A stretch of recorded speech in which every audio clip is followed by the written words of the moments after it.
tardes, compañeros. Nosotros les vamos a hablar sobre el marco conceptual de la contabilidad gubernamental. El equipo está integrado por Ismael Alamilla Lascano, Blanca Janet Ortiz Moreno, Diana de Jesús Rodríguez Fernández, Moisés Reynoso Mejía y su servidora Itzel Palma.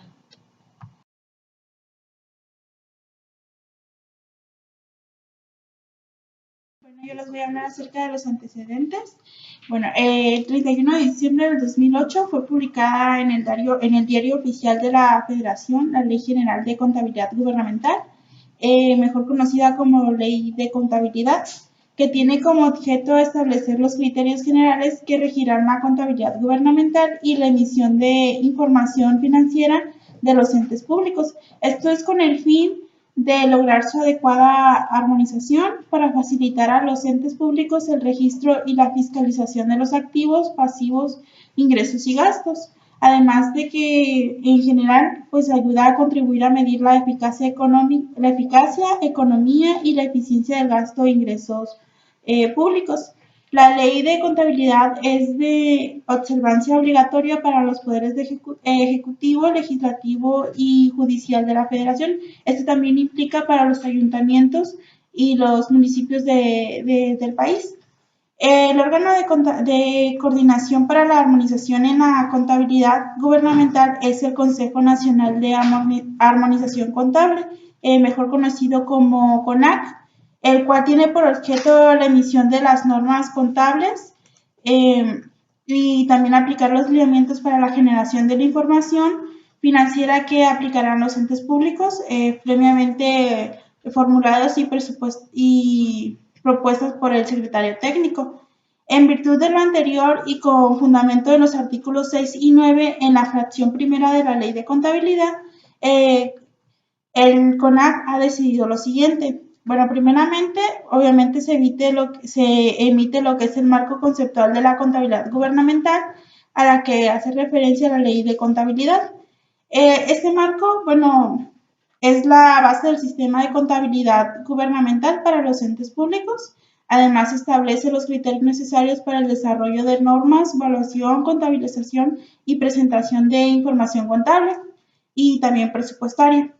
En forma clara, oportuna, confiable y comparable, pero para satisfacer las necesidades de los usuarios.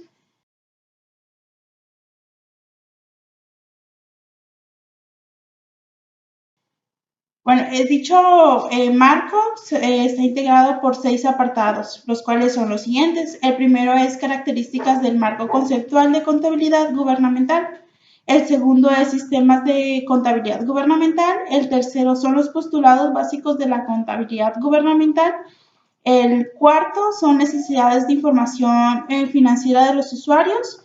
El quinto son cualidades de la información financiera a producir. El sexto es estados presupuestarios, financieros, económicos a producir y sus objetivos. El último es definición de la estructura básica y principales elementos de los estados financieros a elaborar.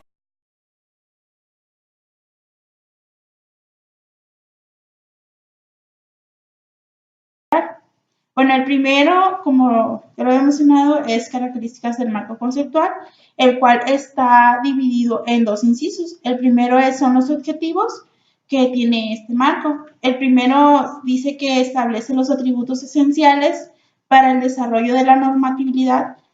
El segundo es referenciar la aplicación del registro en las operaciones y transacciones susceptibles de ser valoradas y cuantificadas. El tercero es proporcionar los conceptos imprescindibles que rigen la contabilidad gubernamental, es decir, que para todos los entes sean los mismos, la misma definición de cada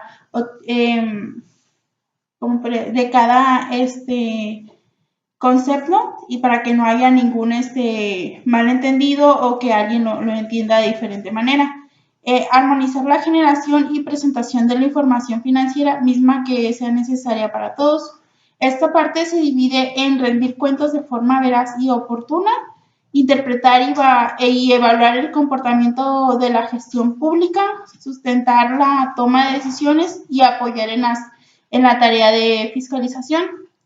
El siguiente inciso es el ámbito de aplicación, el cual se divide en dos. Es el legal, y dice que este marco pues es aplicable para todos los entes públicos, como ya se había mencionado, y se desarrollan en un entorno jurídico que regulan su naturaleza, objetivos y operación desde su creación hasta su extinción.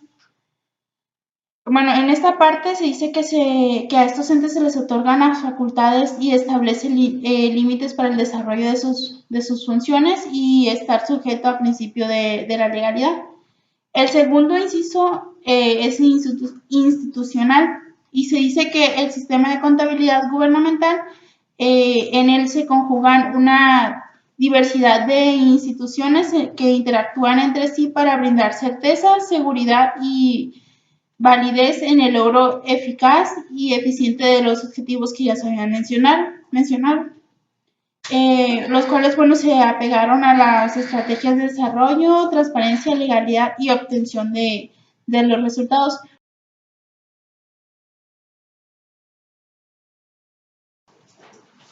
El sistema de contabilidad gubernamental estará conformado por el conjunto de registros, procedimientos, criterios e informes estructurados sobre la base de principios técnicos comunes destinados a acatar, evaluar, registrar, clasificar, extinguir, informar e interpretar la información financiera y patrimonial del ente público. En el sistema de contabilidad gubernamental existe una participación activa e institucional, como son los siguientes: el órgano de coordinación para la armonización contable, el comité consultivo, unidades administrativas, entre otros. El objetivo del sistema de contabilidad gubernamental, o los principales objetivos, serían los siguientes. Nos enfocamos en tres: el facilitar la toma de decisiones, permitir la adopción de políticas para el manejo eficiente del gasto, entre otros. Sus principales características: ser único, uniforme e integrador, registrar de manera automática y por única vez en los momentos contables correspondientes.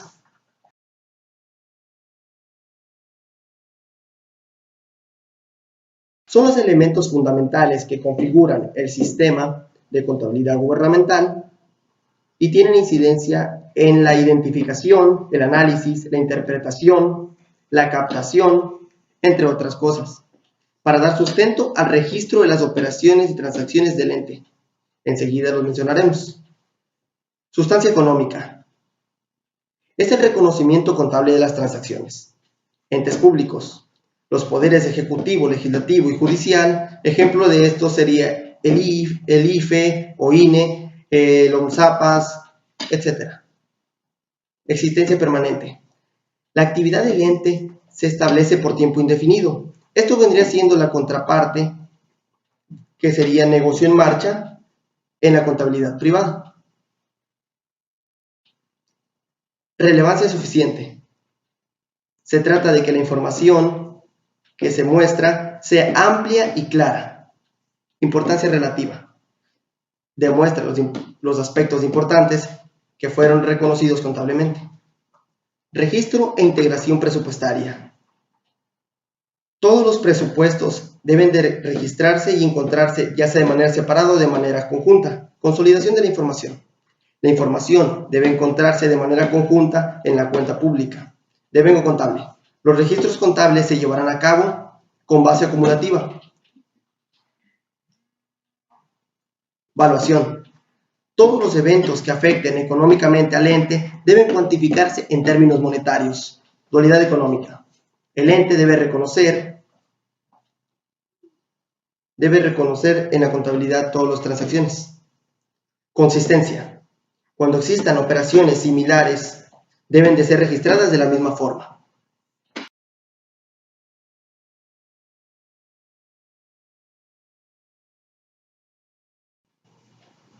Usuarios de la información financiera. La información financiera debe satisfacer para la toma de decisiones los requerimientos que necesitan los usuarios. Estos son el Congreso de la Unión y las legislaturas federativas para conocer, revisar y aprobar el presupuesto público. la Auditoría Superior de la Federación, entidades estatales de fiscalización y órganos internos de control para los fines de revisión, los entes públicos para realizar evaluación y control interno de sus operaciones, entidades que proveen financiamiento y el público en general.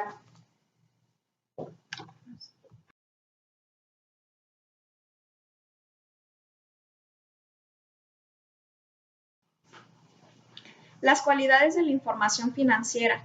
1 es utilidad. La información financiera debe ser útil para la toma de decisiones. 2, confiabilidad.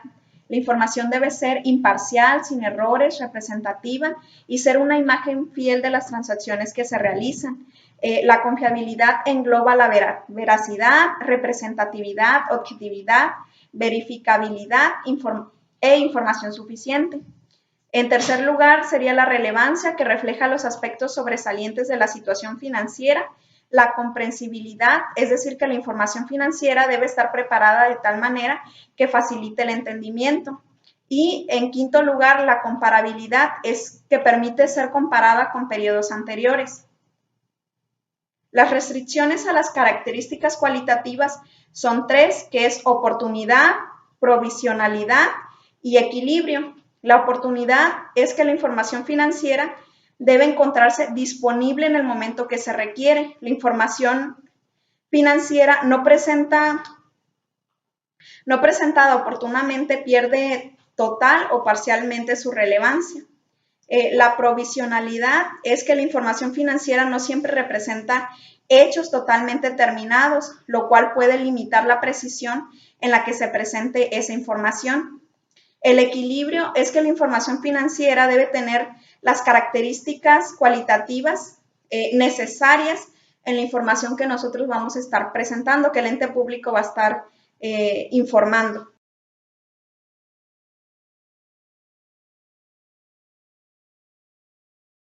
Les voy a hablar sobre los estados presupuestarios, financieros y económicos. La elaboración de los estados financieros se hace para presentar e integrar a los estados financieros la información que hace cada ente público dependiendo a las actividades que hacen. El sistema contable permite generar la información financiera de manera periódica y de manera detallada. Esta información se divide en información contable, información presupuestaria, información programática e información complementaria.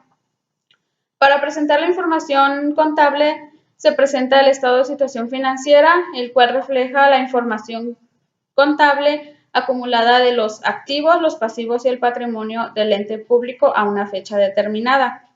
En el estado de variación en la hacienda pública se muestra la actividad financiera de los flujos de recursos recibidos y ejercidos en el ejercicio. En el estado de cambio en la situación financiera se presentan los cambios que pudieron haber ocurrido en el ejercicio y que no estaban contemplados. El estado analítico del activo muestra el comportamiento de los fondos, los valores, los derechos expresados en términos monetarios con los cuales dispone el ente público. El estado analítico de la deuda y otros pasivos, en este se presentan las obligaciones insolutas derivadas de los préstamos que se le hacen al Estado. En estos se clasifican en corto plazo, que es no mayor a un año, a largo plazo mayor a un año, y también se clasifica por fuente, ya sea interna o externa. El estado de resultados lo elaboran las entidades paraestatales y municipales y el de actividades las entidades no lucrativas. Por lo tanto, esos no se consideran no están consideradas por la Ley General de Contabilidad Gubernamental. La información presupuestaria se presenta en el estado analítico de ingresos. En este se comparan el total de los ingresos que se estimaron y los que realmente se obtuvieron en el ejercicio. El estado analítico del ejercicio del presupuesto de egresos refleja el comportamiento del presupuesto original. En este se encuentran las modificaciones que se autorizaron, lo que se pagó y lo que queda pendiente por pagar de cada ente público. Y la diferencia entre el monto de la colocación y la amortización de la deuda pública se refleja en el estado de endeudamiento. Para presentar la información programática se muestra el destino y la finalidad de los recursos públicos que se destinan a proyectos o a programas. También se especifican cuáles son los programas y actividades que se van a llevar a cabo en ese ejercicio y especificar las metas que se van a realizar y también los indicadores que muestran la medición de cómo se van generando cada uno. Y por último, la información complementaria, que esta proporciona una descripción global y a detalle de las actividades económicas del país, y en esta se consolidan las operaciones económicas de todos los entes públicos del país.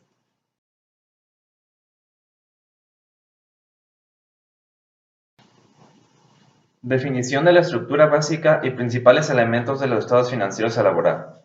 La estructura de la información financiera atenderá a la normatividad emitida por el CONAC. ¿Y dónde podemos encontrar esta normatividad? La podemos encontrar en la página oficial www.conac.gov.mx. Ahí podemos encontrar el plan de cuentas, los clasificadores y distintos tipos de manuales. Dentro de los estados financieros están los estados contables y los estados presupuestarios. Los estados presupuestarios deberán coincidir con la forma en que se aprueban los presupuestos públicos en México.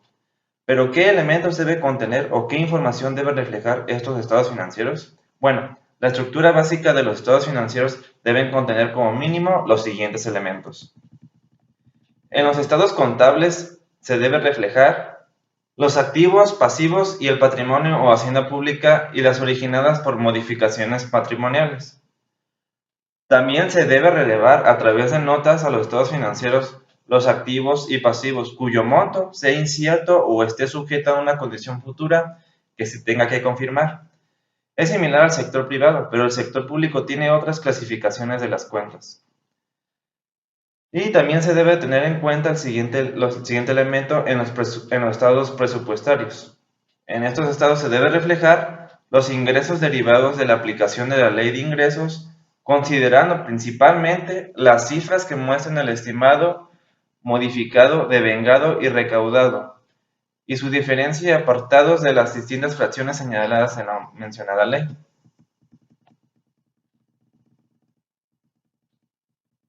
También se debe de reflejar los egresos derivados del ejercicio del presupuesto de egresos, presentado en sus diferentes etapas, como son el aprobado, el modificado, el comprometido, el devengado, el ejercido y el pagado.